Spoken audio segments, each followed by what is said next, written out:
This meeting is being held in person and electronically in accordance with the Municipal Act. There are 4 public meetings being held this evening. If you are joining the meeting virtually and have not yet registered and wish to speak, please email cityclerks@barrie.ca and staff will email you the information to participate virtually. The first public meeting is to review an application submitted by the Jones Consulting Group Limited on behalf of Global Telecom Inc. for an official plan amendment and amendment to the zoning bylaw for 501 to 525 Tiffin Street.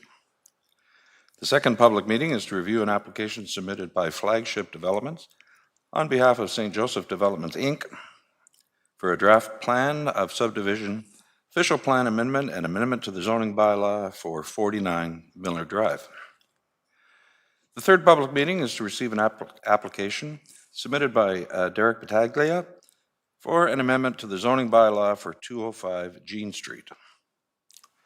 The fourth public meeting is to review an amendment to the zoning bylaw to support Royal Victoria Regional Health Centre's redevelopment and future expansion. Members of committee will be listening to the presentation and comments received during the public meeting, but will not be making comments or debating the items tonight. Committee members will have an opportunity to provide comments when the staff report is considered by general committee at a later date. Interested persons wishing to receive notification of the staff report can sign the notification form at the back of council chambers or by emailing cityclerks@barrie.ca. Michelle Banfield, Executive Director of Development Services, would you please confirm that the notifications were conducted in accordance with the Planning Act for tonight's public meeting? Yes, Chair Nixon, it was. Thank you. I will now call upon Amanda Newlove of the Jones Consulting Group to provide the presentation concerning the official plan amendment and amendment to the zoning bylaw for 501 to 525 Tiffin Street. Oh, go ahead. Yes, good afternoon. My name is Amanda Newlove, and I am a senior planner with the Jones Consulting Group, and we represent the owner of the lands at 501 and 525 Tiffin Street, who have submitted an official plan amendment and zoning bylaw amendment application for an industrial development. I am also joined today by the project engineer, Duncan Richardson, and traffic engineer, John Northcote. So the subject lands are outlined in red with a lot area of approximately 6.8 hectares and 209 meters along Tiffin Street. The lands are vacant and partially treed. A partial area of the lands has been previously disturbed as shown in the air photo. An environmental impact study has determined the developable limits and the developable area of 2.1 hectares, which coincides with the area that's been generally cleared. According to historical aerial mapping, this area has been cleared for approximately 15 years. So the lands along Tiffin Street have historically been an employment lands area. The lands to the north and west consist of industrial and commercial uses, and the lands to the south and east are vacant environmental lands. The Barrie-Collingwood Railway is also located directly along the south border. So this is the proposed site plan. There are 3 industrial buildings. The largest building is to the southeast, which is approximately 3,000 square meters in size. The building to the northeast is about 1,400 square meters in size. And these buildings have been designed to be more spacious for manufacturing type uses. The third building along the west border is proposed to contain 7 units for 7 different types of industrial uses. In accordance with the zoning bylaw proposed zone of general industrial, uses that are proposed to go within these units could be a custom workshop, self-storage, office, uses along that nature. The environmental impact study defined the developable limits. So the green line along the site plan is the limit of the features, and the red line is the limit of that buffer. So only within the red line is where development is proposed, which coincides with the area that's been previously disturbed. So 2/3 of the property will remain designated natural heritage and zoned environmental protection. There are 2 accesses proposed from Tiffin Street to coincide with the city's standards and accommodate emergency vehicles. The eastern access will cross through the limits of the environmental features, and this has been reviewed and supported by the environmental impact study, and is being reviewed by the city and the LSRCA. It should be noted that the environmental impact study also concluded that that area where the east access is proposed has been previously disturbed from the construction and maintenance of Tiffin Street, and there will be a 5-meter road widening along the frontage of Tiffin Street as well. So these are some renderings showing more images of the proposed development concept. Elevation drawings will be provided through site plan control, but the buildings are proposed to comply with the general industrial zone, so the maximum building height is 12 meters. All landscaping and the naturalization buffer to the limit of the feature will be further reviewed through site plan control. So the purpose of the official plan amendment is to redesignate that portion within the red boundary to employment area industrial. And the purpose of the zoning bylaw amendment is to rezone that portion to general industrial, and the remainder of the lands will remain environmental protection. So as submitted in our planning justification report, it is our opinion that the applications are consistent with the provincial planning statement. The lands are located within the City of Barrie settlement area and directly adjacent to the built-up area. The uses proposed will continue to add to the city's diverse economic base and provide employment opportunities while remaining compatible with the surrounding uses. The development will introduce industrial uses into an area that the city has identified as employment lands in the City of Barrie. The majority of the corridor along Tiffin Street has been identified as an employment area in the city, and the development of the property with the less intense industrial uses will further secure this area as an employment area in the long term. As noted, only approximately 1/3 of the lands will be developed, while the rest will remain in their natural state to protect the environmental features to the south of the property. The site is located on an arterial road of Tiffin Street, providing easy access to Highway 400, and the site will be serviced with municipal services without requiring an extension.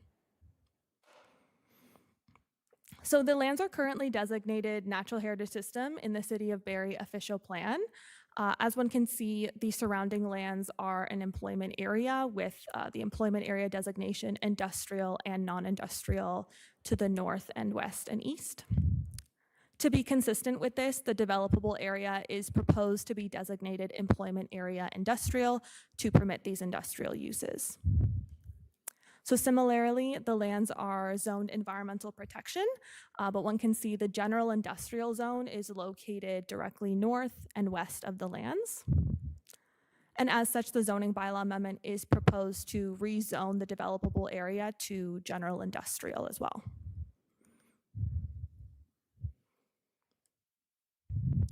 So in terms of servicing, there is an existing city water main and sanitary sewer along Tiffin Street, which the lands are proposed to connect to.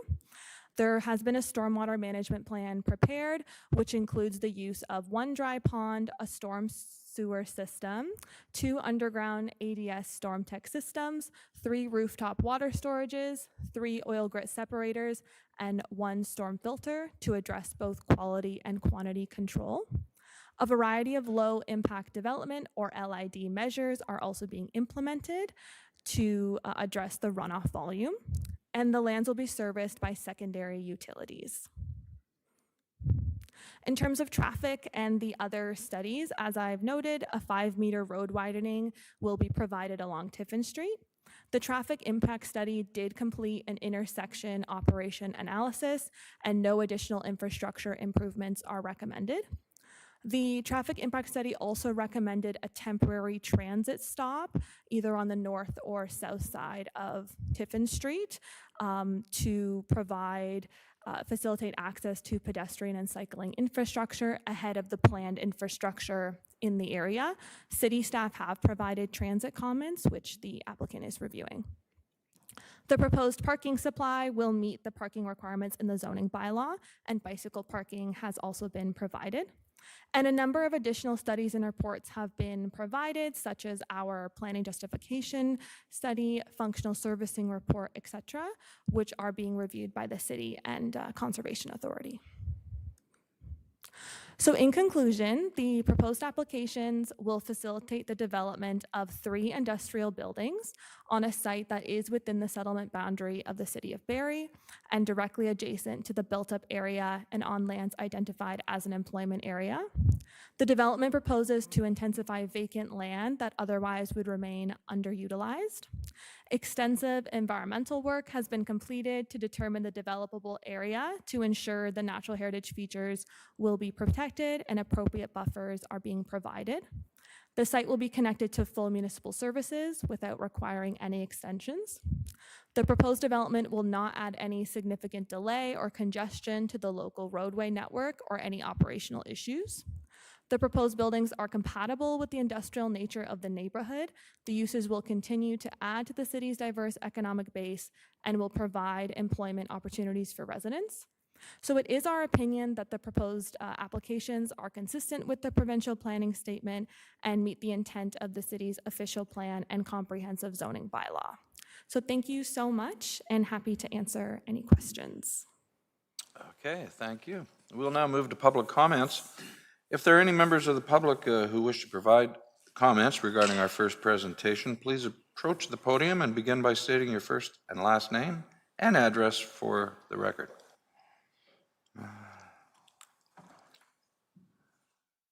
Seeing none.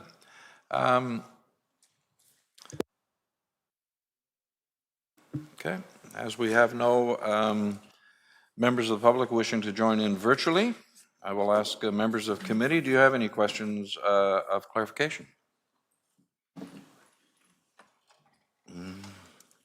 Seeing none. Okay. We will,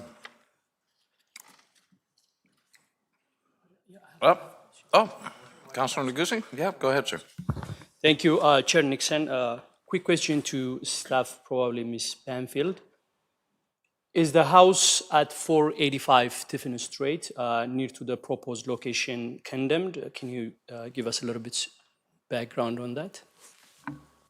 Through you, Chair Nixon, to Councillor Negussi. That building is not condemned at 485 Tiffin. Okay, thank you. To the presenter, that was a great presentation. Thank you for your time.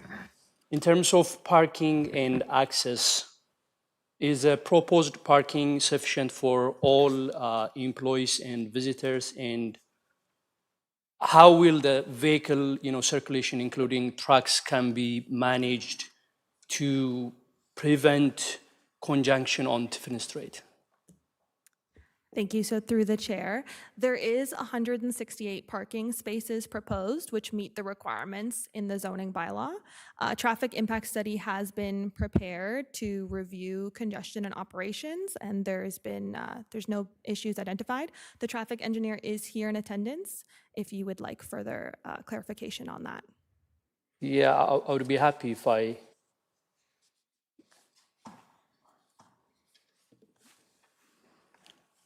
No. Thank you. So through you, Chair, to Councilor Negussi. Yes, we did a traffic impact study, and that included a parking justification for it. And we also did a swept path analysis that showed the movement of passenger vehicles, trucks, and waste vehicles going through the site, and all movements can occur as required. Okay. And the other thing is, I know I saw the document, but I really want you to talk about the stormwater and the drainage issue. I'm not quite sure what kind of measures are being implemented for stormwater management, and how will they prevent, runoff from impacting adjacent land or natural areas? Through the chair, yes. So a stormwater management report was also prepared, and the project engineer is also in attendance to provide more information on drainage.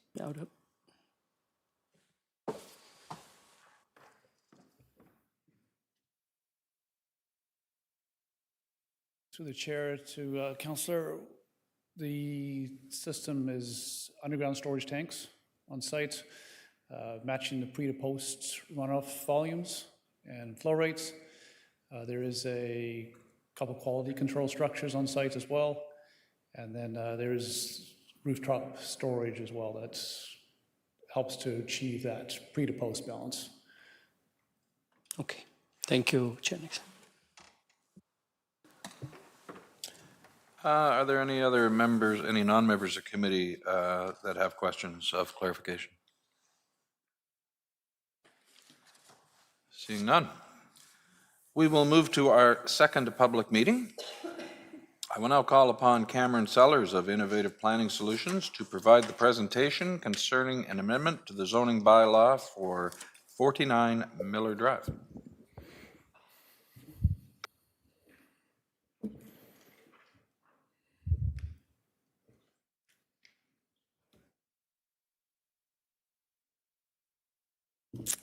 Okay, good evening, everyone.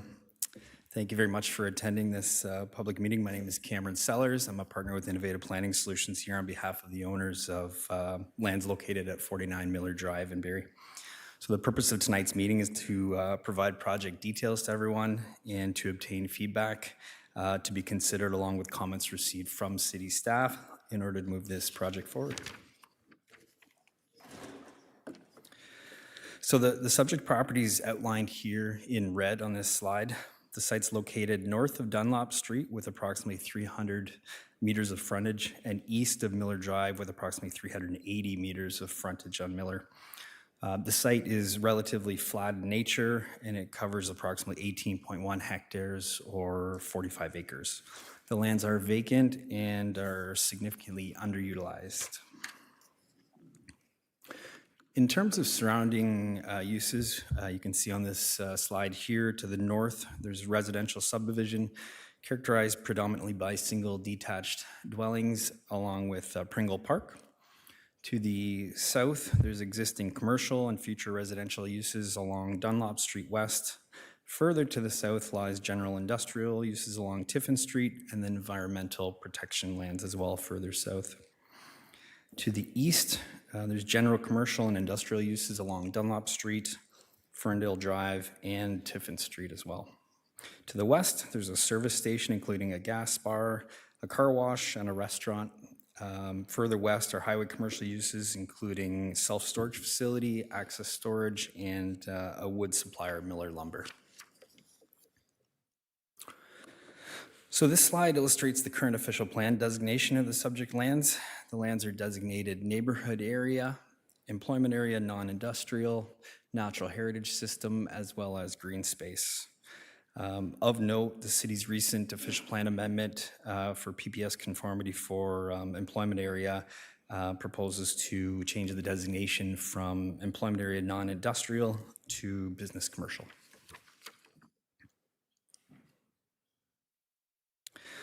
So this slide illustrates the current zoning of the subject lands. They're outlined in red again. The lands are zoned residential hold, you can see in yellow, open space hold in light green, general commercial in pink, and then environmental protection in the dark green in the northeast corner. So this brings us to the development proposal shown here. The development includes a total of 447 new residential dwellings in differing built forms, including single detached homes, townhomes, and back-to-back townhomes, plus a medium density block subject to future development applications. Access to the development is by way of two new municipal streets connecting to Miller Drive at the north and the south limits of the development, leading to an internal municipal road network as shown here. All internal roads will have sidewalks throughout the whole development. And there's a stormwater management pond you can see here in the southwest portion of the site, along with a large natural heritage block in the northeast portion of the site. So this slide highlights the proposed built forms throughout the site, just for ease of reference when viewing the development concept. So the single detached dwellings have been positioned adjacent to the natural heritage lands along the east. each with frontage of approximately 12 meters or 40 feet. The townhomes have been positioned around the perimeter of the balance of the site, each with frontage of about 5.5 meters or 18 feet. And then there's back-to-back townhomes positioned internal to the development with a frontage of 7 meters or 23 feet.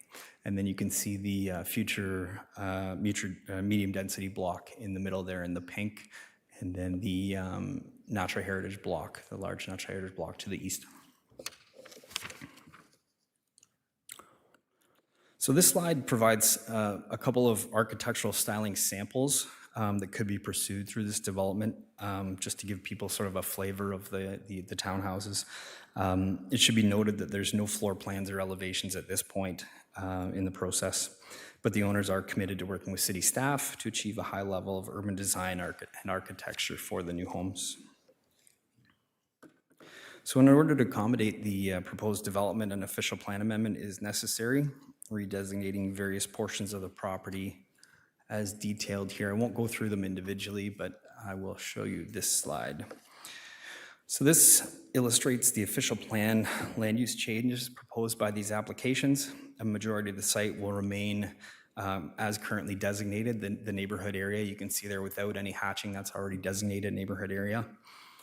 Portions of the site would be redesignated from green space and employment area non-industrial to neighborhood area, while other portions will be redesignated from employment area non-industrial to natural heritage systems. And it should be noted, I'll note here that the natural heritage systems designation is proposed to be substantially increased through these applications. So we've also applied for a zoning bylaw amendment. It's necessary to support the proposed development, rezoning the property to RM2 with exceptions, R4 with exceptions, as well as environmental protection. So this slide illustrates the varying zones that are being applied for through these applications. Simply stated, the single-family dwellings are proposed for the R4 with exception. The townhomes, back-to-back towns, and the medium-density block are proposed for the RM2 exception zone, and the natural heritage lands are proposed for the EP zone. So in summary, this development represents an appropriate level of growth on lands that are currently underutilized within the city. The development efficiently utilizes the land and municipal infrastructure while providing a reasonable transit supportive density and enhancing natural heritage features on the lands. The technical studies that were completed and submitted in support of this development demonstrate that it can be serviced, accommodated from a traffic perspective, with environmental characteristics being addressed through retention, buffering, mitigation, offsetting, and future design work. This proposal overall introduces much needed new housing options and opportunities to the area while also respecting and integrating with the surrounding neighborhood. And that concludes my presentation. Thank you very much for your time tonight. Thank you. We will now move to public comments. If there are any members of the public who wish to provide comments regarding the second public meeting, please approach the podium and begin by stating your first and last name and address for the record.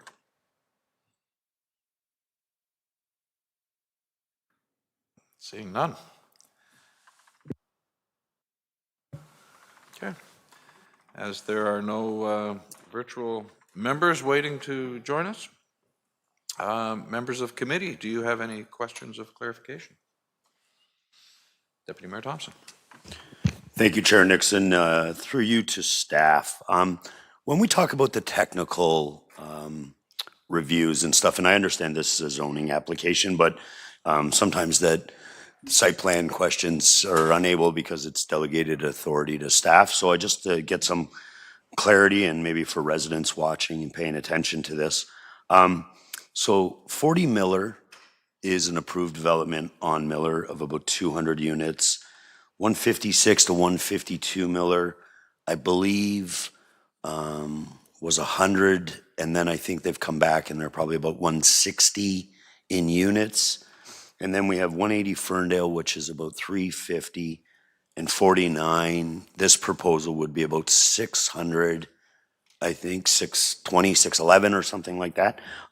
So when we're looking at infrastructure, water, sewer, and stuff like that. So because these lands are fed by the aquifers and not in our new water treatment plants and stuff, sometimes we find water pressures are a little bit low and not as robust as some of our new subdivisions. So is it a first come, first service? Like, you know, I believe these people have done their due diligence and realized it is serviceable.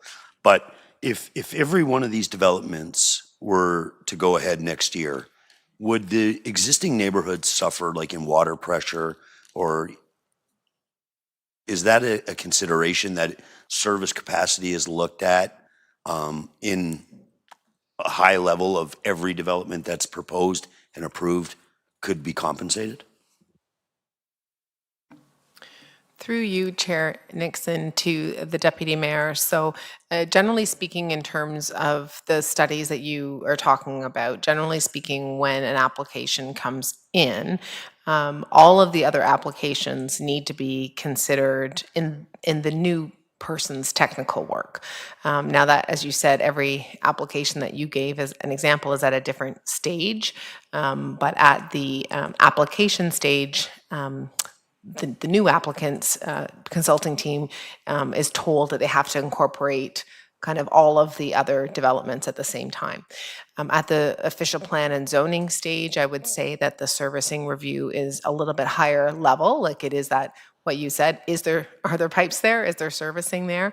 And then as you move through what we call a detailed engineering design, and that happens both at the site plan stage and the draft plan of subdivision stage, that's when you get a little bit more detail about all the things you're talking about. In terms of, you know, what the existing residents will experience, we need to kind of hear that from the existing residents, because we don't necessarily know what everybody's water pressure is like. But fire, and just as an example, fire flow hydrant, that has to happen every single time. And so people have to do flow tests and all those sorts of things. And sometimes there is work required for them to do in and around the hydrant to make sure that fire would get the appropriate pressure. So at this stage, tonight, we, you know, as I said, we would be like, are the pipes there? Whereas as we get into that more detailed engineering design, all of those factors get looked at. Perfect. And I, obviously, and sorry, through you, Chair, just as a supplementary. That was some of the comments made at the neighborhood meeting, the one we had online, that some of the concern was on the infrastructure. And then just maybe another one that is a growing concern in the neighborhood. And look, for 8 years I've been working on it, and I know staff have done everything in their power to help me achieve things with like the opening of Sproul, sidewalk connecting this existing neighborhoods to the rest of the city, which, you know, some of this development would achieve in gapping that, as they would have the townhomes on Miller, which is a great additive. But one of the concerns is because there is only 2 entrances in, which would be from Edge Hill or Miller.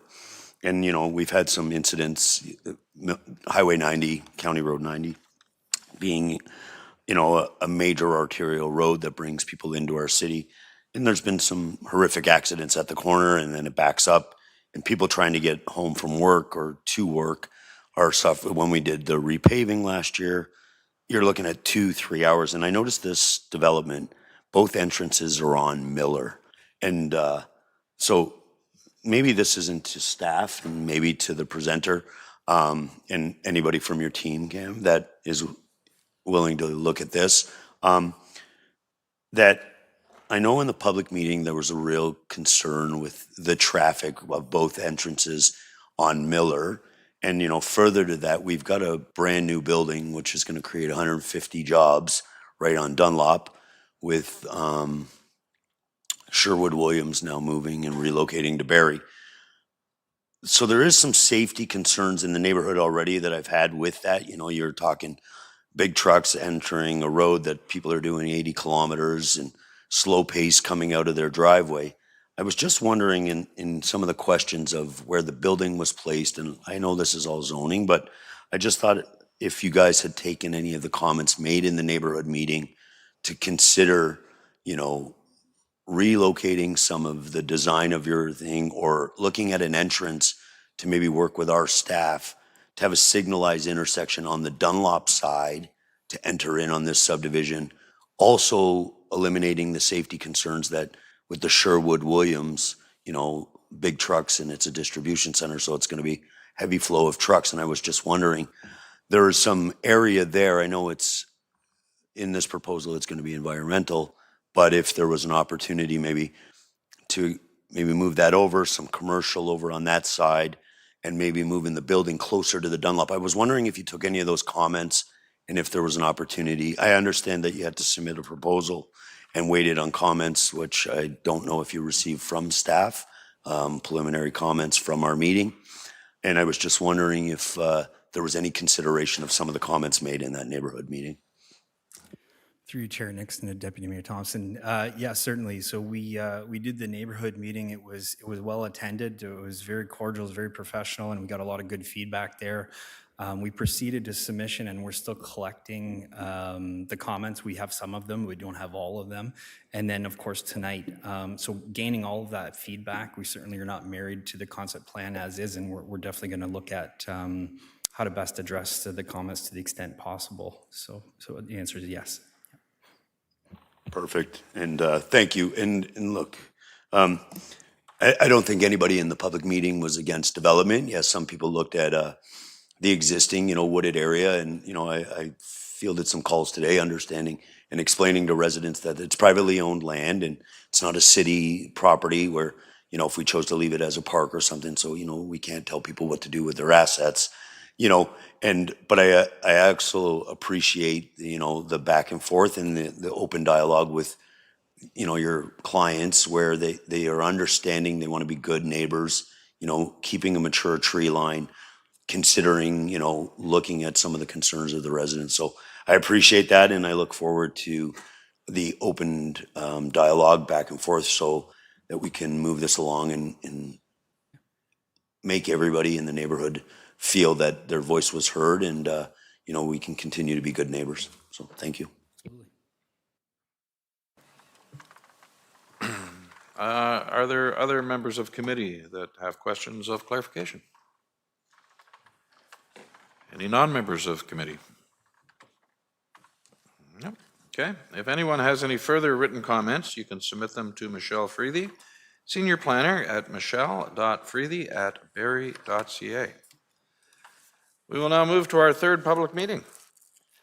I will now call on Derek Battaglia, owner and applicant, to provide the presentation concerning an amendment to the zoning bylaw for 205 Gan Street.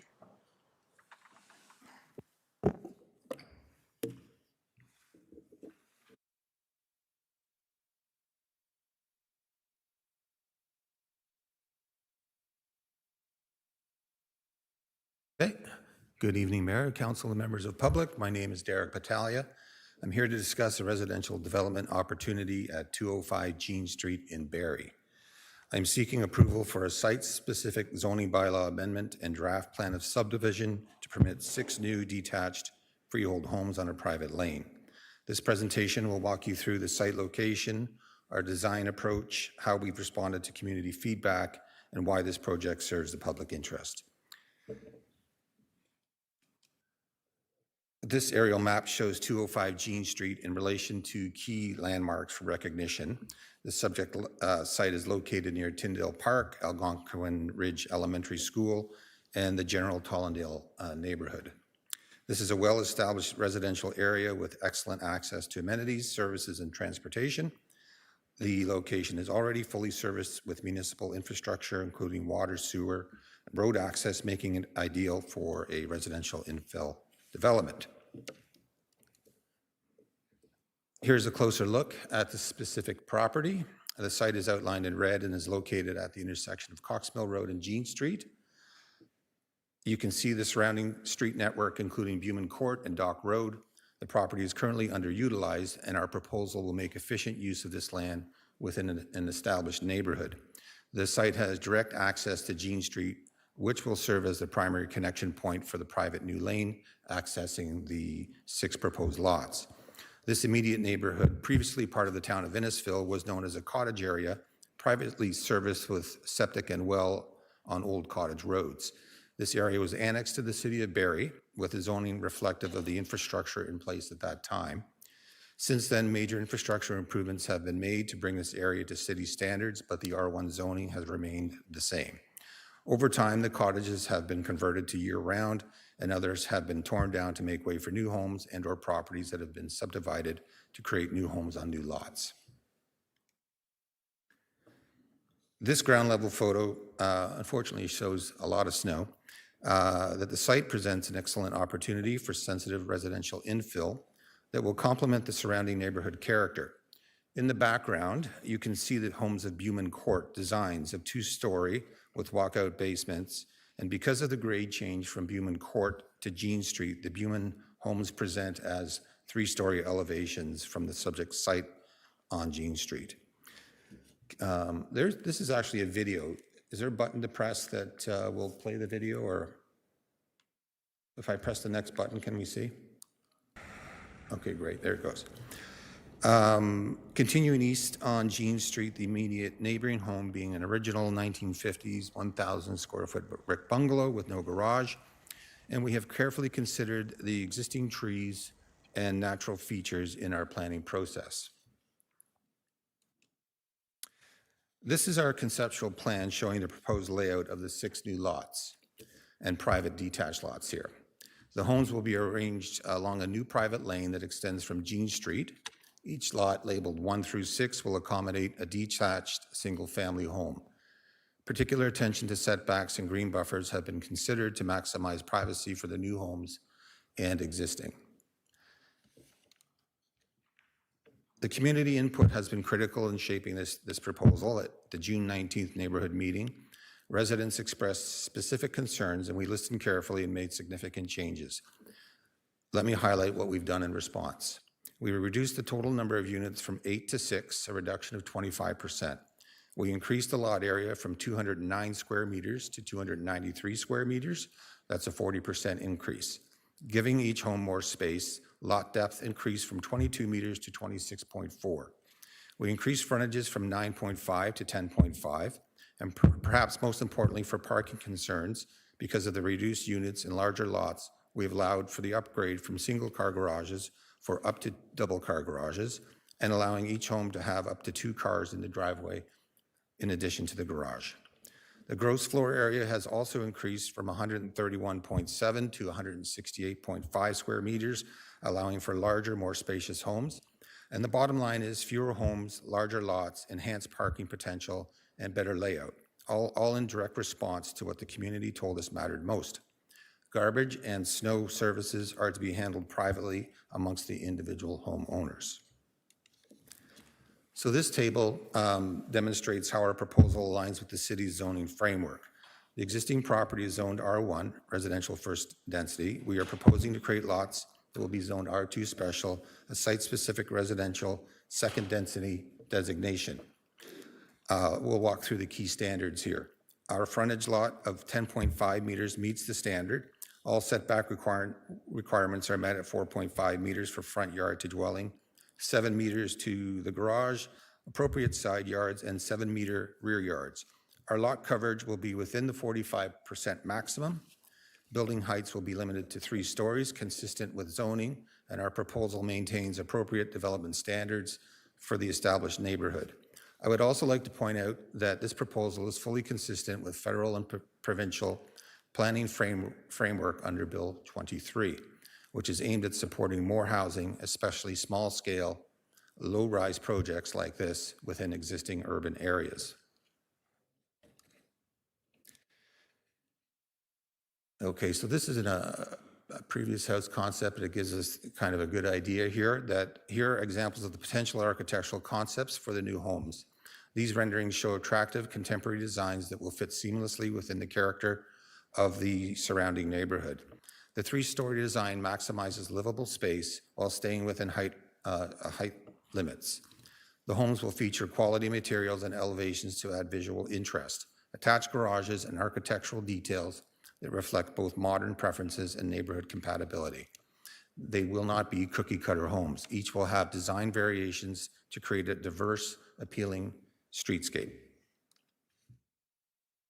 A key planning principle is compatibility with existing neighborhood character, and our proposal meets this test.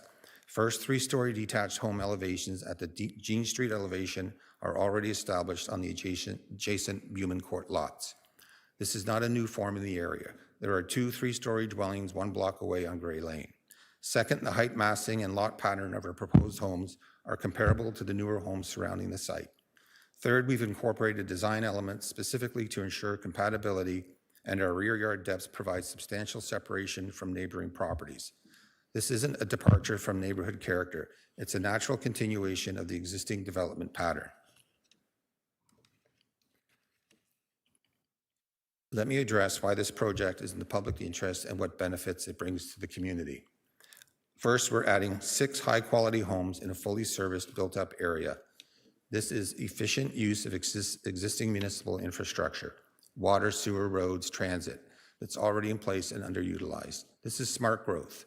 Second, we're providing new housing choice in a desirable location close to schools, parks, trails, and transit routes. Families will have access to excellent amenities. Third, and I want to emphasize this point, our plan and design has been refined in direct response to neighborhood feedback. We didn't just listen to the concerns, we acted on them. We reduced the number of units, increased lot sizes, improved parking, and enhanced the overall layout. This is a collaborative planning that results in a better project for everyone. To summarize, we're asking for today is approval of a site-specific zoning bylaw amendment for 205 Jean Street to permit 6 detached dwellings on a private lane. Second, we're requesting approval of the draft plan of subdivision, plan of condominium, implementing the 6-lot configuration as shown in the submitted plans. These approvals will allow us to move forward with a thoughtfully designed residential development that serves the community's housing needs, respects neighborhood character, responds to resident concerns, and makes efficient use of existing infrastructure.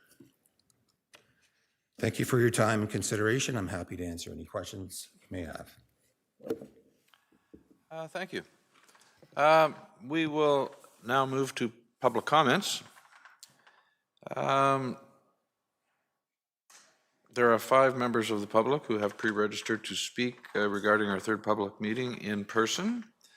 I now invite Leslie Cucchieri, if in the building. Okay, thank you. Yep. Please begin by stating your first and last name and address for the record, and you have 5 minutes. Okay, great. Yep. Leslie Cucchieri, I live at 206 Jean Street. Thank you for the presentation and for the opportunity to provide feedback. While I appreciate the changes have been made to the proposal, most of my previously submitted concerns remain. We are here this evening because this property is lacking a fundamental characteristic for development. That characteristic is street frontage. This property is landlocked. The parcel does not have direct frontage on a public street, which is required under the Ontario Planning Act for the creation of buildable lots. The proposal attempts to circumvent this deficiency by creating a private laneway, but this is inconsistent with the surrounding neighborhood pattern. The applicant previously proposed this property for development. However, it was denied by the city as it was deemed unsuitable due to the lack of frontage. In 2006, the Ontario Land Tribunal upheld the decision. The zoning bylaw does not support this property for development. The local community does not support this property for development. The Ontario Land Tribunal's rationale for denial stated, quote, "In particular, the frontage is not appropriate. In addition, the board finds that the variance for the lot frontage does not maintain the general intent and purpose of the official plan and the zoning bylaw." Since then, the characteristics of Barrie planning considerations and the need for housing have changed. However, the characteristics of this property have not changed. Circumventing the frontage deficiency by creating a private laneway under a poddle, which is a parcel of tied land arrangement, undermines the clarity and purpose of the zoning bylaw and creates uncertainty for Barrie residents who rely on R1 zoning to protect the established character of their neighborhoods. Approving this development sets a precedent for landlocked parcels to be developed using private laneways that could lead to further piecemeal and condominium-based intensification in areas that are not designed to accommodate it. The planning justification report makes 35 references to the proposed development as gentle intensification. As an absolute number, 6 homes is a small number, however, not in the context of Gan Street. The proposed development increases the total number of homes on Gan Street by 40% and increases the total number of homes on the south side of the street by 75%. Regarding the lotting pattern, the proposed lot sizes at 277 square meters represents a dramatic difference between what exists and what is proposed and cannot be characterized as gentle intensification. As such, the proposal does not respect the characteristics of the existing neighborhood. To address any implication that my position is motivated by a not in my backyard attitude, it should be noted that I did not oppose the recent application for the lot severance at 369 Tollendale Road. This property is literally in my backyard. Although I was disappointed with the severance decision, I can see that the new lots will maintain a degree of continuity with the surrounding homes. Unfortunately, the same cannot be said for the current proposal. The presentation made several references to the area being fully serviced. I must point out that some homes on Gan Street lack basic municipal services, mine being one of them, as the older homes are not connected to the sewer system. I am concerned that additional development is being considered ahead of ensuring the existing homes have the necessary municipal services. For these reasons, and the additional concerns that you are going to hear from my community, I respectfully request that the proposed amendment be denied. Thank you. Thank you. I now invite Carol Germain.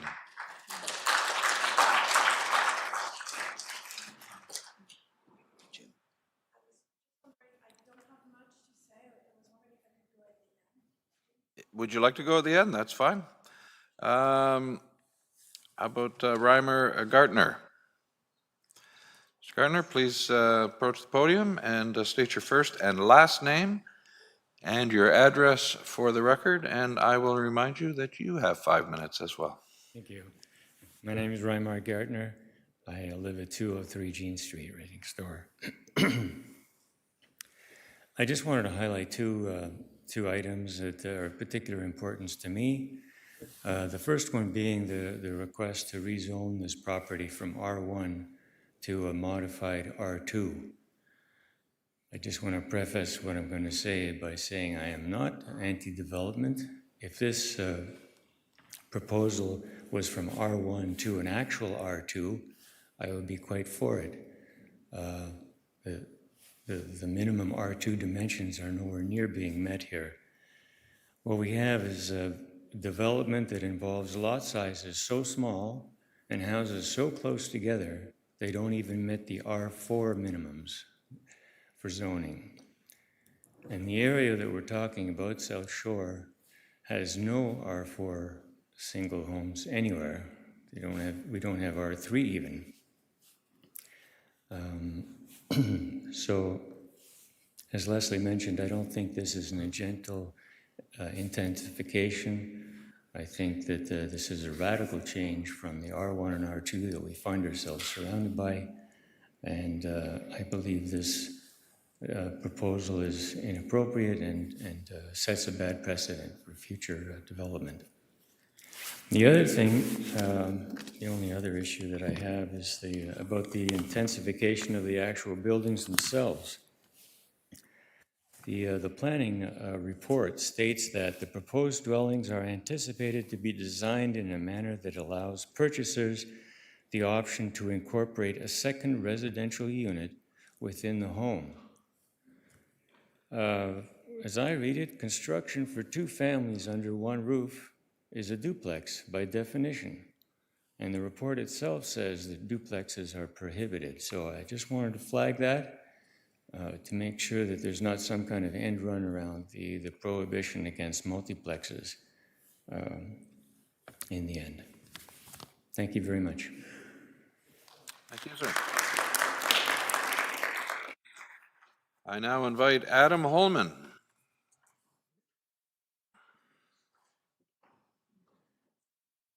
Please begin by stating your first and last name and address for the record, and you'll have 5 minutes. Perfect. Thank you very much. Thanks for the opportunity tonight. My name's Adam Holman, and I live at 245 Dock Road.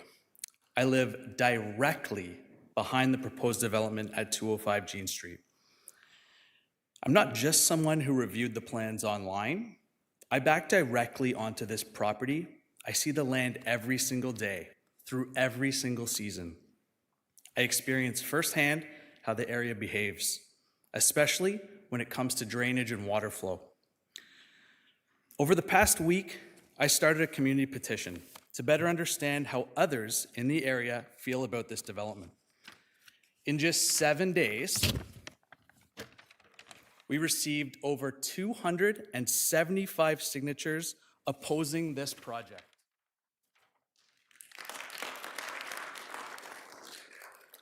What's important to highlight is that this wasn't broad, random outreach.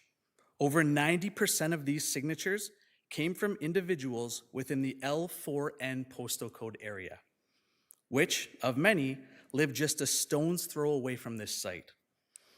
This shows that the concern is local and shared by people who are directly impacted.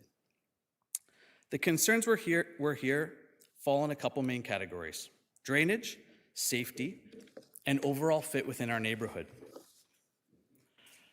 From my direct experience, drainage is already a serious issue in this area.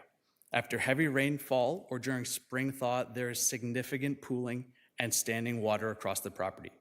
Yes, it can be diverted, but my good friend Jason, who lives at the bottom of the hill, is going to have an even bigger issue than he does right now. As a father of two, under 10 years old, there's also concerns around safety.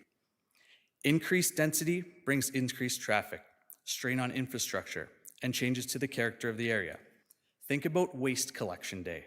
Big trucks, low visibility, and kids walking home on a road without sidewalks. So, I'll wrap up by standing here on behalf of the 276 people who signed this petition to oppose this development. Thank you for your time and for taking all this into consideration.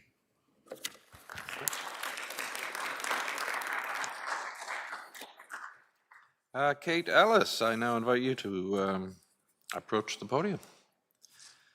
Again, please begin by stating your first and last name and your address for the record. My name is Kate Ellis, and I live at 233 Dock Road, which is just a few doors down from Adam. Good evening, Council Chair, and thank you to Mr. Battaglia for presenting an updated proposal for us this evening. I think it's important to recognize that the applicant did listen to a lot of the things we said, and in an effort of good faith, I'm assuming, made some changes to his proposal, and I think that that's important to state. I'm here with the support, obviously you've seen, of my neighborhood to express our collective opposition to the proposed development. We plan to present several, I plan to speak first, sorry. We have presented several well-researched and carefully thought-out arguments urging our elected officials to carefully evaluate the technical and cultural merits of the proposed development while upholding the planning framework that governs the future of our neighborhoods and broader municipality. I recognize that the province has placed a strong emphasis on increasing housing supply and that municipalities like Barrie are working to respond to that direction. A common and well-supported way to do this is with infill developments. It is seen as an efficient way to increase housing supply while maintaining responsible land use. However, both provincial policy and the City of Barrie official plan are clear that growth must occur in appropriate strategic locations. Increased housing supply does not mean that any form of development is appropriate in any location. In this instance, I'm concerned that a broader push for more housing is being used to justify an infill intensification that, despite being proposed as gentle intensification by the applicant and their representatives, is in direct contradiction to the city's own objectives and strategies for growth. The proposed draft plan of subdivision and zoning bylaw amendment requests are not only inappropriate, given the significant change in lot characteristic from existing built form, but do not meet the intensification guidelines within the City of Barrie official plan. The official plan states that intensification will be directed to appropriate locations, including corridors, nodes, and areas with access to higher order transit. The subject property is not within an identified intensification corridor, nor within an urban growth area. It is not in close proximity to a major transit station area, and it does not front onto an arterial or collector road. It is not within walking distance of a grocery store, a shopping area, a hospital, a community center, or otherwise employment zone. It is clear that the proposed development of 205 Gan Street does not comply with the criteria for intensification set out in the official plan and therefore should not be supported by City Council. The city should seek to approve projects within previously identified intensification corridors, and urban growth areas prior to allowing selective infill intensification in neighborhood areas. It is important to note that should this development be approved in its current form, it will set a dangerous precedent for speculative purchasing in our neighborhood. There are several lots in the Tollendale area similar to the subject lot that could be purchased and subject to intense infill development proposals, resulting in a complete erosion of the existing character and context of our neighborhood. In fact, such lots exist throughout the city in Allendale neighborhoods, the East End, and Sunnydale, which could lead to a patchwork of disconnected intensification zones. By approving this development, the city is giving its stamp of approval for more and more random pockets of infill intensification within quiet residential neighborhoods without a unifying strategy for intentional urban planning. As you have come to learn, our neighborhood is intensely committed to holding the applicant, their representatives, and the council to the clear and specific standards set out in the current planning framework. We are not broadly opposed to all development in our neighborhood, and we have historically been very supportive of other zoning bylaw amendments when they fit with the fabric of our community and uphold the goals of the entire municipality. Should this proposal be approved, we as a neighborhood have every intention of appealing the decision with the Ontario Land Tribunal and retaining outside counsel from a qualified urban planning specialist. Thank you. Thank you. Okay. Carol Germain, are you ready? Good. Again, please begin by stating your first and last name and address for the record. So good evening, members of council, mayor. My name is Carol Germain and I live on 17 Blumen Court. Excuse me, I'm not used to public speaking. So you've heard tonight a number of thoughtful concerns and about safety, infrastructure, the environment, and neighborhood fit. And so I won't repeat them. Instead, I'd like to step back and focus on this decision before you. Planning decisions are meant to ensure that development is compatible and does not create adverse impact, but that standard can only be met if the full picture is clearly understood. And right now, there are still important questions without clear answers. We all recognize that a property owner has the right to develop their land, but having the right to do something is not the same as it being beneficial or appropriate for the surrounding community. That is why planning exists, and we know that good planning carefully weighs individual rights against the collective impact. Excuse me. And that brings me to a simple but critical point. We need to count the cost and fully understand the consequences before moving forward. When risks are not fully evaluated, they don't disappear, they show up later as problem we'll have to address later. So these consequences affect residents, the neighborhood, and potentially the city itself. They appear as pressure on infrastructure, impact on safety, and challenges that complicate long-term planning, issues that are difficult and expensive to resolve once they emerge. So the question is not simply whether this project can proceed, it's whether it should proceed before the costs are fully examined, understood, and addressed. Responsible planning is not just about enabling growth, it's about ensuring that growth does not create problems we will be left to solve later at a greater cost. Therefore, I respectfully ask Council to take the time to ensure that the full impact, both immediate and long-term, is clearly understood before making a decision.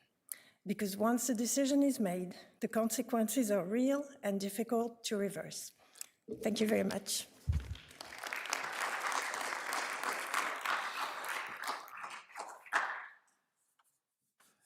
If there are any other members of the public who wish to provide comments, please approach the podium and begin by stating your first and last name and address for the record. Seeing none. Members of the committee, do you have any questions of clarification? Councillor Harris. Thank you, Chair Nixon. And just want to begin by thanking all of the residents who submitted to the city prior to the meeting. I read those quite closely, and all those who came and spoke tonight and those who've emailed me. Thank you for your engagement. It's a really important thing to do, and your voice and your concerns and interests are critical. I also want to remind people there's no decision being made tonight. There's no vote being made tonight. So just everybody can relax easy that there's no vote. But we're really interested in getting information at this point in this process. We're getting information and hopefully helping inform staff as they look at this in a closer and more detail. And I also wanted to say thank you to everybody for the thoughtful and respectful approach to the presentations. I think not always are neighborhoods that thoughtful, that respectful. And you're, as we all know, you're speaking to somebody from your neighborhood. And I also want to recognize that you thanked.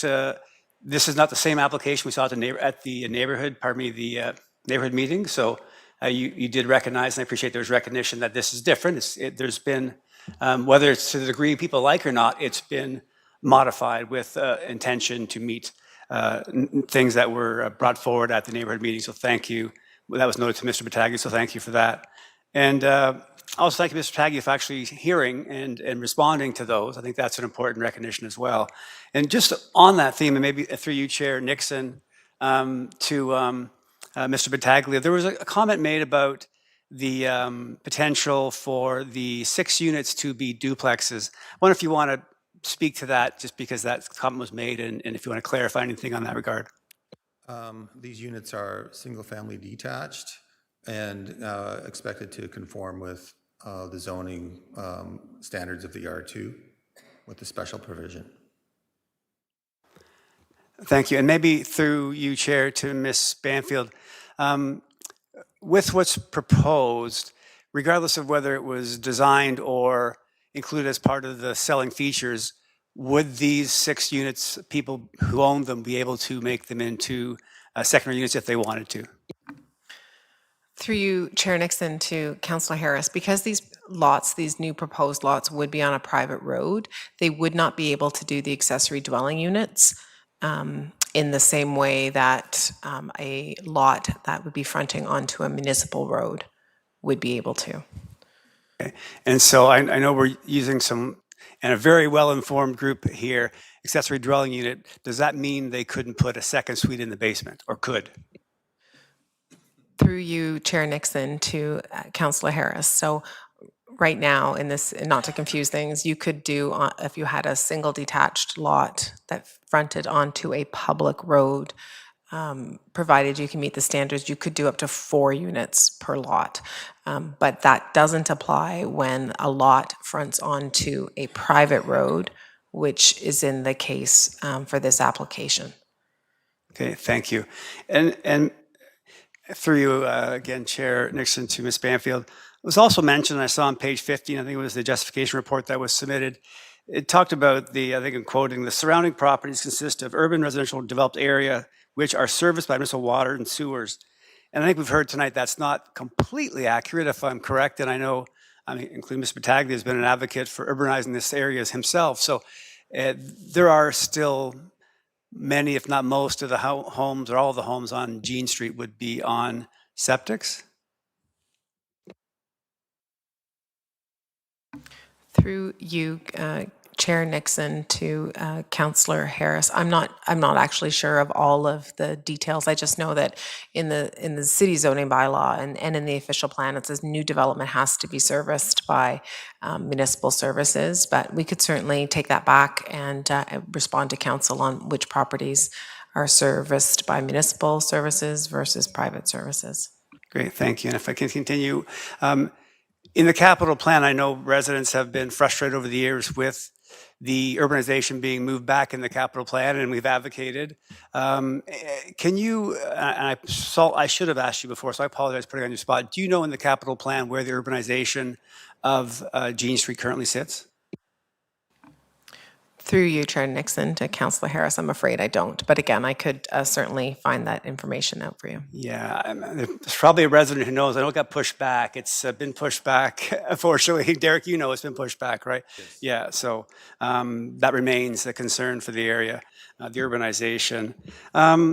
Also, I think, when we looked at the memo from the city, it talked about 3 key planning matters. One was compliance with provincial planning, one was with the city's official plan, and the other one, which was, I think, well articulated by residents tonight, was the integration of the proposed development into the existing neighborhood within the envisioned development and character of the area.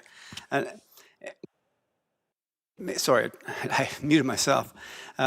Maybe if we could, again, through you, Chair Nixon, to Ms. Banfield, when we talk about those 3 key matters, and I know planning is part science, part art, and we see in the justification report clearly, and I'm sure everybody's read it, Mr. Battaglia's report talks about it meeting provincial and city's official plan. However, the one thing that seems to be really of interest and highlighted is the integration of proposed development into the existing neighborhood with the character feature.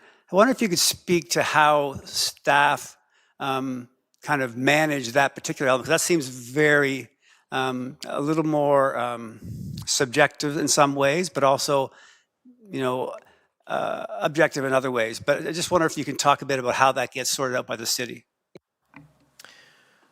Through you, Chair Nixon, to Councillor Harris. So it is tricky in the sense that, staff have submit many staff reports to council to approve applications that are much larger than 6 single detached homes.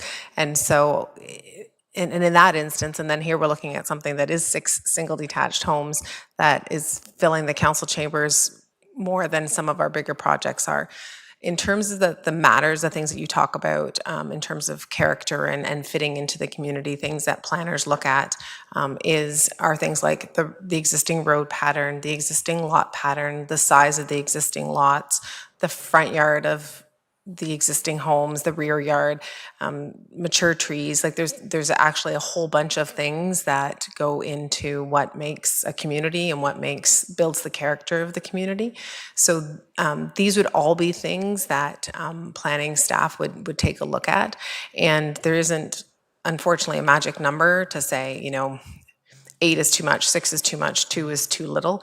These all get factored in and looked at. And the servicing piece you talked about, what could actually be serviced. There are a lot of inputs to, what would bring a staff report forward for recommendation for approval. Great, thank you. And and maybe to help people understand what is weighed, what isn't weighed. There was a really good detailing of the history of this property and efforts that have been made to utilize it in a different way than it currently is. Do any of those findings or rulings factor into the decision that is made on this application, or if they do, how do they? Through you, Chair Nixon, to Councillor Harris.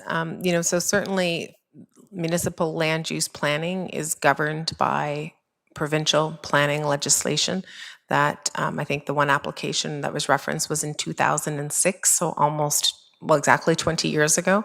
So we do, as a municipality, have to make sure that our planning regime aligns with the province. Now, that being said, intensification in 2006 is very different than the intensification that we're seeing in 2026. So the history doesn't necessarily reflect how we evaluate today. Like, we would never look at an application in 2026 and say, oh, well, in 2006, you couldn't do this. Like, we wouldn't do it from that perspective. But it does talk a lot about, intensification in the city can mean different things depending on where you are. Thank you. And that was a good segue because it was referenced the gentle density as a term and the 40% on the street as a whole, the 75% on the one side of the street. Just curious, again, it's great because we have a great crowd here and they're very engaged and interested. The understanding of how does that get assessed, when we look at, the term gentle density? I mean, it's, and what is currently experienced in that neighborhood. Obviously, it's all single-family homes, correct? I'm not even sure there's accessory dwelling units on the street, or any in-law apartments type thing. But how does that get, for people's benefit, how does that get adjudicated by the city or assessed? Through you, Chair Nixon, to Councillor Harris, I think what you're pointing at is exactly really what the official plan is trying to do, and that's why there's different land use designations. There's neighborhood area that's intended to still have intensification, but it's going to be at a much different scale than a property that's zoned high density or even medium density. So council, again, has heard me say many times that intensification in one neighborhood could be one more house, or intensification in another neighborhood could be a 6-story walk-up, and in another neighborhood could be a 20-story building. And it really does depend on what street it's on, what's around it, what environmental land is around it. And so there isn't anything that would say, you wouldn't look at it instantly and make the same recommendation each time, just because each piece of property is unique. But definitely in an area like this, intensification, you would expect to see it as perhaps more single detached homes versus an apartment building or something higher density. Great. Yeah, I got to be careful. I'm going to be going on. There's a lot of questions. It's really important. How is character defined? And is that defined in large by the people who live there, what they see and experience of the neighborhood? How much does that weigh in to the equation of the character definition and assessment of the area?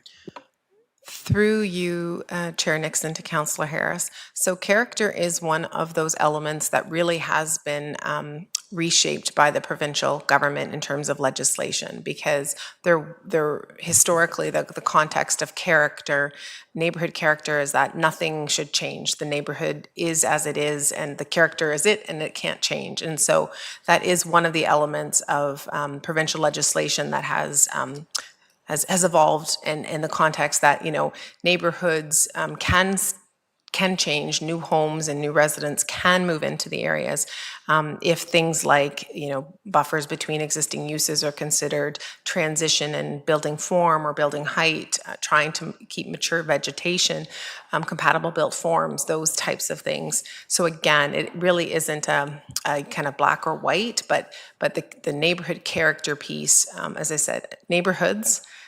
Community building is actually built by the people and the people that live there and the people that use the parks and go to the schools, but it is making sure that built form fits in as best as it can. But neighborhood character, as I said, does not necessarily mean that nothing is going to change. And lot size and lot configuration is a big part of neighborhood character.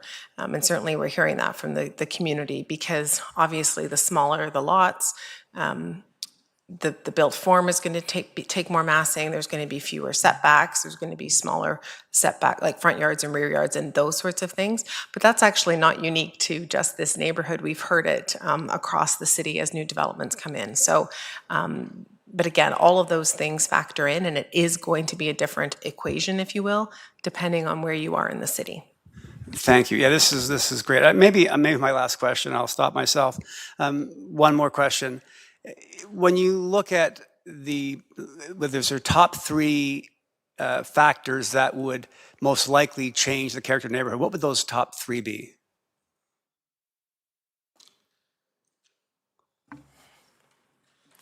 Through you, Chair Nixon, to Councillor Harris. So I don't even know that I could necessarily say a top three, but again, the things that I had already talked about initially, you are going to, the equation is going to be different if it's an infill project like something like this versus a greenfield project like, say, in our secondary plan areas or even in the new areas to the north end of the city. So I hesitate to say, but I think at the end of it, it's all of the pieces we talk a lot about, making sure that whatever's being proposed is livable. And so to the greatest extent possible, if there is already development in the area, you want to make sure that to the greatest extent possible, the built form is compatible, the setback from the street is compatible, as many mature trees as can be kept as possible. Those types of things, when you're looking at infill are important, as well as fundamentally how is the existing neighborhood going to be impacted by the new development? And those things talk about the things we've already talked about tonight in terms of transportation and servicing. And again, that is going to be different whether you're dealing with an infill project or perhaps something that is a little bit more of greenfield development. Thank you very much. I really appreciate it. And thank you, Chair Nixon, for the room to ask all those questions. Thank you. You are welcome. Mayor Nuttall, I believe you had a question of clarification. Yeah, thanks so much, Mr. Chair, and thank you for the liberal approach to letting me ask some things here, because I'm not sure we're following the exact, so thank you for that. I actually want to clarify some things for members of the public. As Mr. Brucker can probably attest, I spent a lot of time walking down these streets saying hi to folks when I was 18, 21, 25, running for council in this ward. And did so with petitions and block development and those types of things. I want to really hone in on something that Ms. Banfield just said, which was there is a massive change in the way development is interpreted today versus 20 years ago. And so I really want members of the public to walk away with all the information so that there's not a position that you think one thing, but it's something else.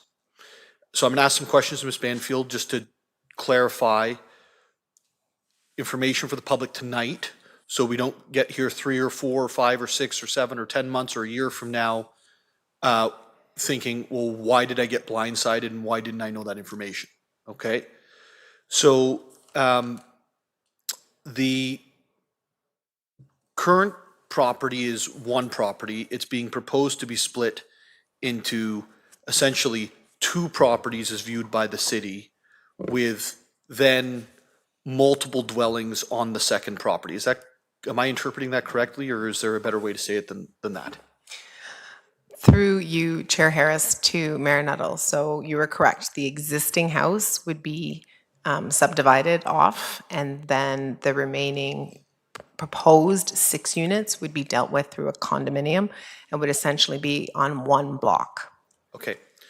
So if we were to pretend for a second that there was not 6 units being proposed onto a condominium block, and it was being divided into just 2 lots, one with the existing dwelling and then one for a new dwelling.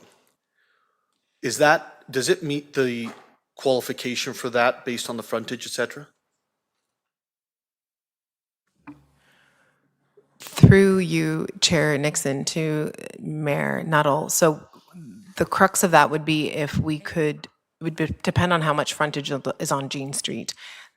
configuration of the existing house is that kind of long, which makes it a bit challenging to subdivide it just at the house and still actually have frontage onto Gan Street, which is important for severance.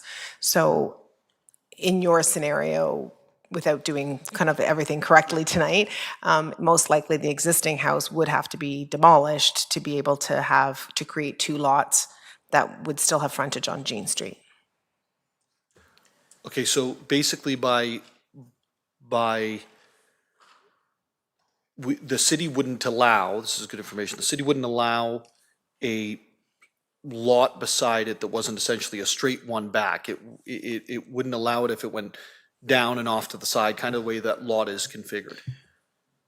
Through you, Chair Nixon, to the mayor, to Mayor Nuttall. So currently the property is zoned R2, so we don't believe, again, very quickly, looking that the frontage requirement of the R2 for two lots would be satisfied without reconfiguring the existing house. Yeah.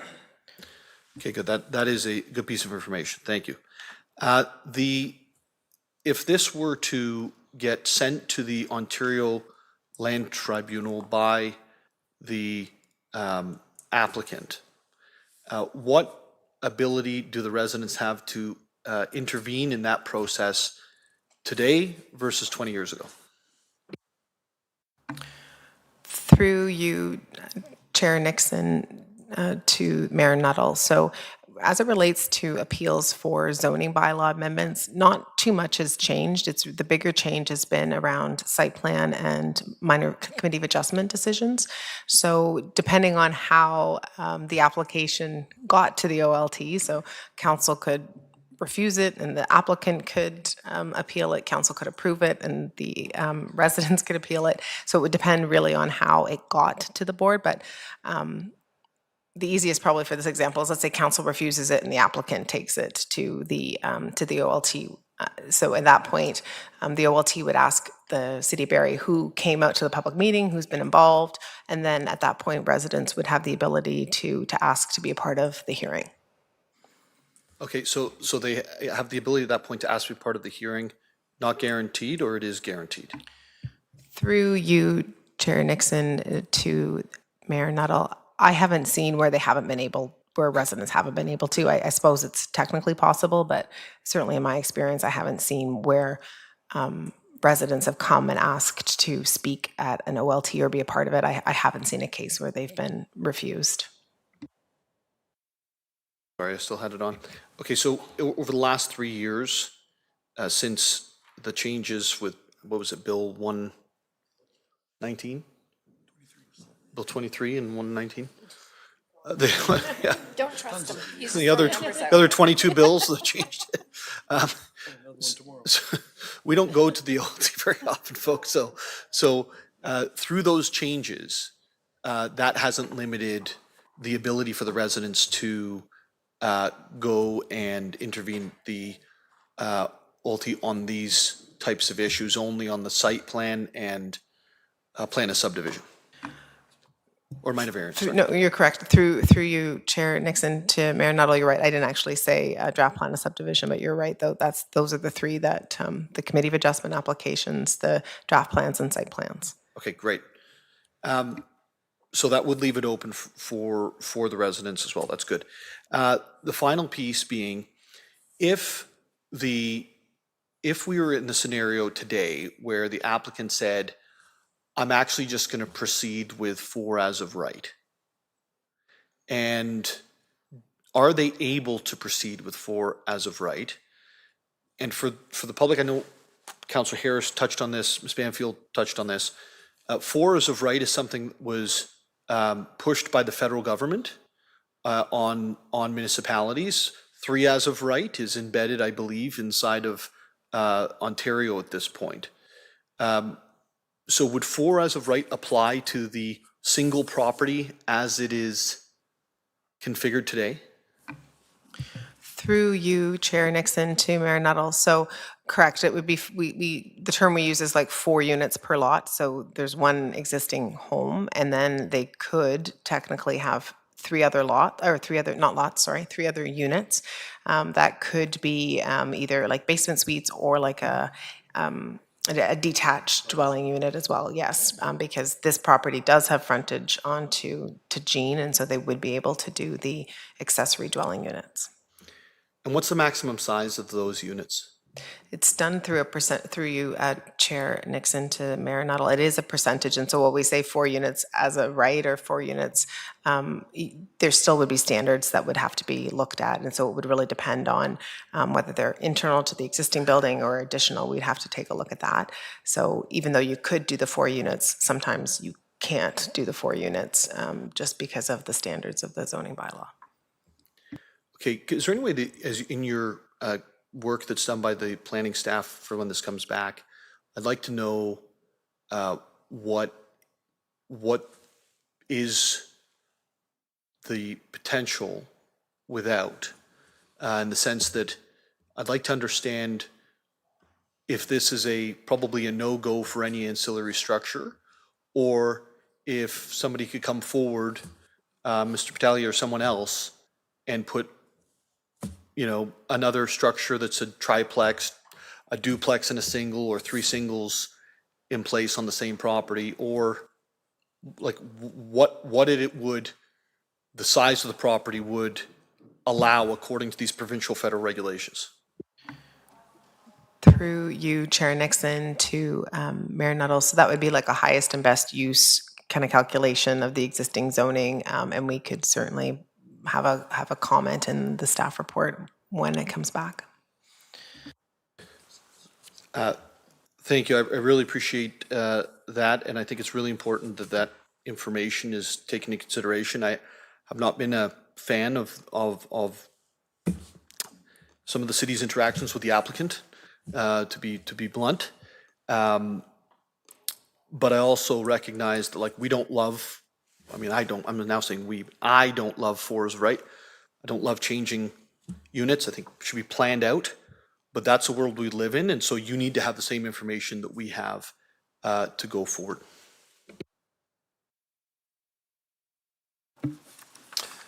Thank you. Do any non-members of committee have any questions of clarification?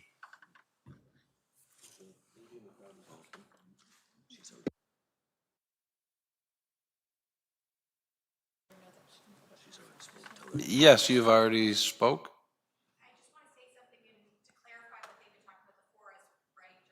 Yeah, I'm afraid no. Once you've spoken, that's it. But thank you. Councillor Riepma. Thank you, Chair Nixon, and this is also to Ms. Banfield.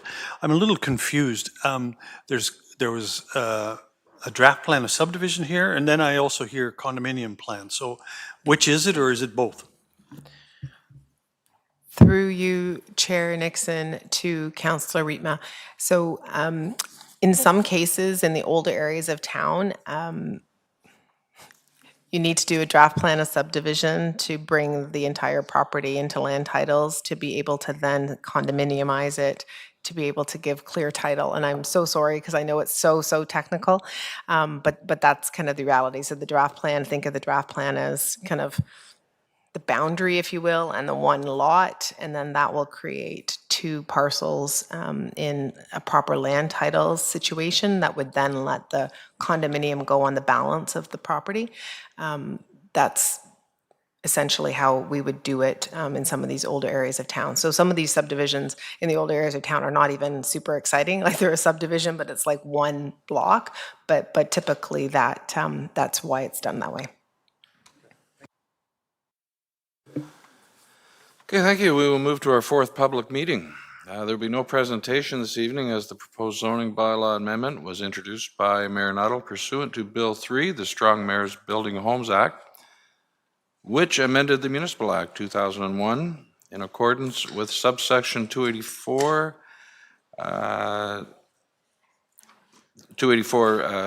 3, section B of the Municipal Act 2001, SO 2001, section 25 as amended.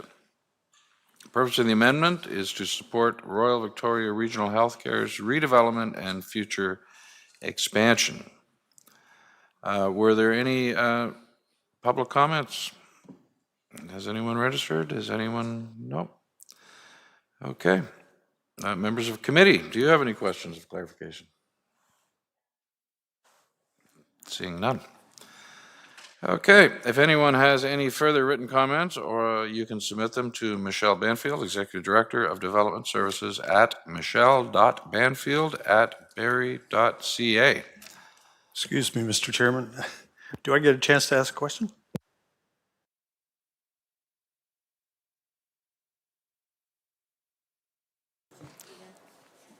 Yes, go ahead. Thank you. I didn't want to interrupt your flow without you realizing. Actually, I thought I turned it to you a moment ago, and you did ask your question, but anyways, go ahead. On this one, just one quick question, and that is, there's no drawing attached to this bylaw, and I'm more concerned about the area that is in former Springwater, and that is there are quite a number of trees on that property, and I wanted to find out from you, and there's a slope as well in part of it. I want to find out from Ms. Banfield what the plan is for those sort of environmental areas, and how we'll be protecting them if that's in the works. Through you, Chair Nixon, to Councillor Rietma. So this really just sets up the zoning for the proposal for RVH, and staff have been in contact with RVH team, and they'll be doing a site plan application that will take a look at the environmental impacts and the tree boundaries and those sorts of things. So we expect that to move relatively swiftly. But all of that work that you talk about, the grading and all those sorts of things, will be looked at through the site plan. And it is actually within the Nottawasaga Valley Conservation Authority limits. And they've already been in contact with the Conservation Authority to get that development limit mapped, and so that they can move forward with the overall proposal. Okay, thank you. Okay, this concludes the Affordability Committee meeting. The meeting is adjourned, and we will move to City Council meeting in